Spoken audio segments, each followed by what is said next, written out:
All right, so here we got our buffalo. As you could see, this is part of a much larger piece. Just like all the other videos I got like this, we want to get our carving down.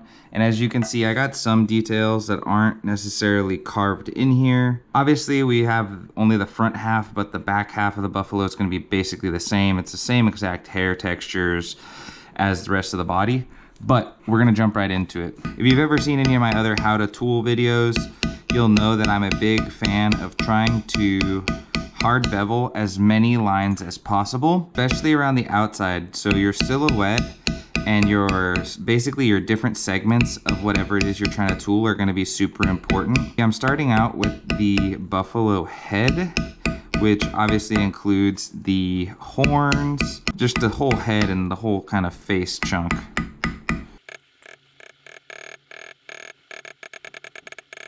Now we're gonna move into the body. I will say buffaloes are one of the more easier animals to tool. Obviously their ties with Western culture, plays a part into a reason why you see them tooled kind of often, but I am also a pretty firm believer that part of that has to do with how easy they are. I'm a big fan of chopping up these limbs or different parts of the animal or object whenever it has hair. As you can see, this looks like we already have some hair textures going, and I really haven't done anything. This is just all still the outline, but as you can tell, this animal has fur. The type of these choppy edges that you do, you can also kind of emphasize the length of the hair. Obviously, the longer the chops, the longer the hair is gonna look. That's why these chops on the face aren't quite as long as the longer hairs on the body and at the bottom of the animal.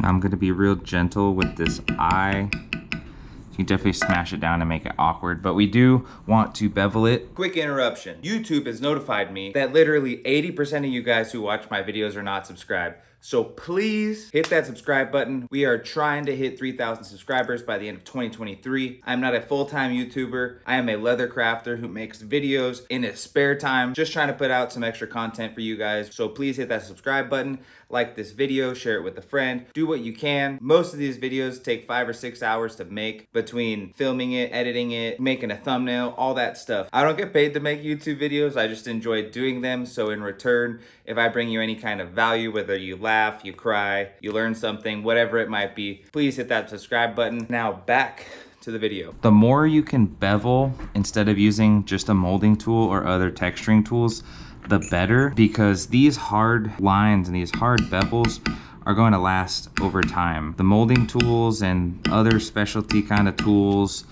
aren't going to last quite as well. Since this is kind of blending in with this whole rest of this piece, now is when I'm going to background any of these other chunks that I need to, so I can kind of get it to pop a little bit harder, so I can kind of see a little bit better what it is that I'm working with.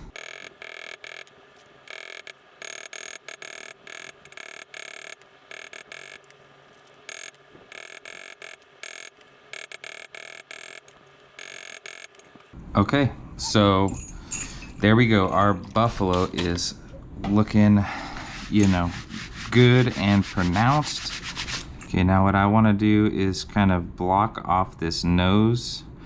You can carve this line if you want, but I'm not going to. And then some of these lines that are in the face here, and this, like particularly these arms,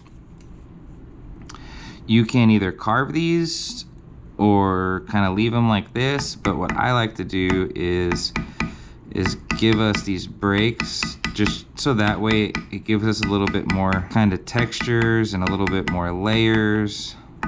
Horns are always difficult because you want to bevel them this way to show that they're coming out of the animal's head, but then you also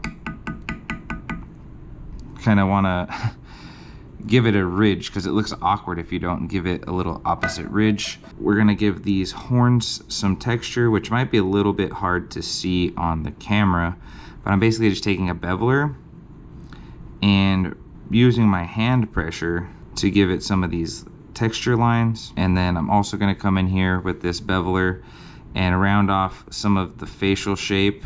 Now, especially on something that's super hairy, like a buffalo, we can't really be afraid of giving it textures, right? Because it's so woolly, so hairy. So you could do this step with a molding tool or a modeling tool if you would like.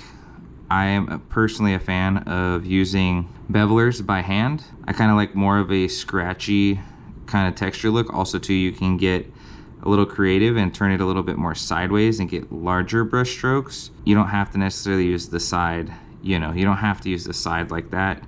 You can use the side like this as well. I think it's a little bit more versatile in my opinion.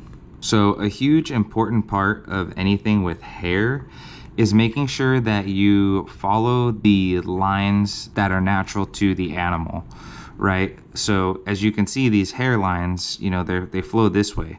The last thing we want to do is give it hairlines that go like this because it don't make sense. So what I'll do typically is come in here with like a couple longer brush strokes so I know which way I want the angle of this hair to flow, like this.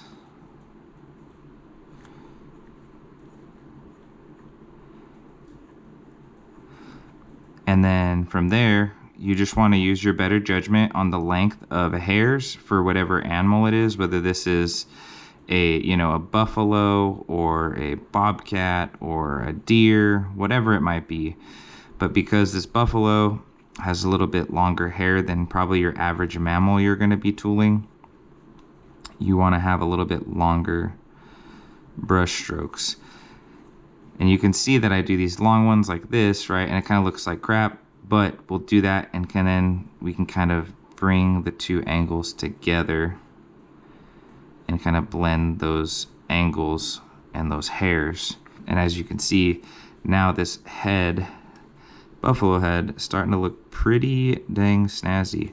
So I'll do the same thing. I'll go like a whole distance, like on this lower jaw portion.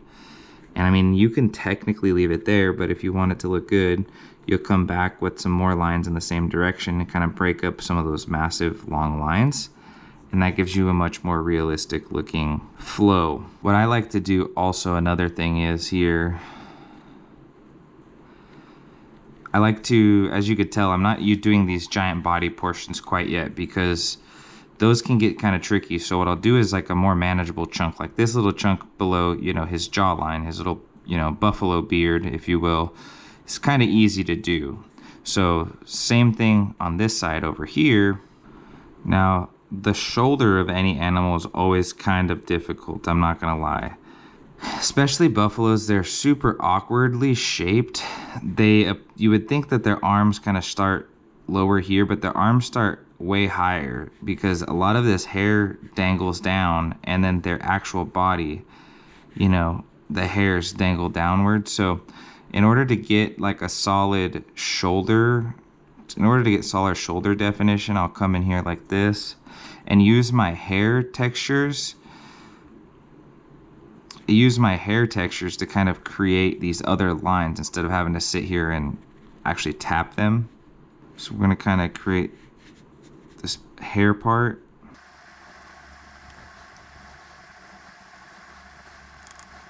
Now we don't want to leave this, awkward ass hair part. So what we're going to do is kind of come back and give it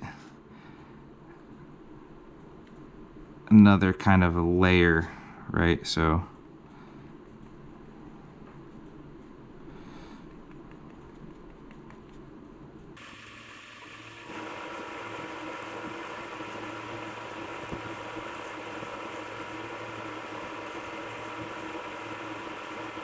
okay, and then we're going to cap it off with a cedar tool. Boom, boom. Give him a little pupil.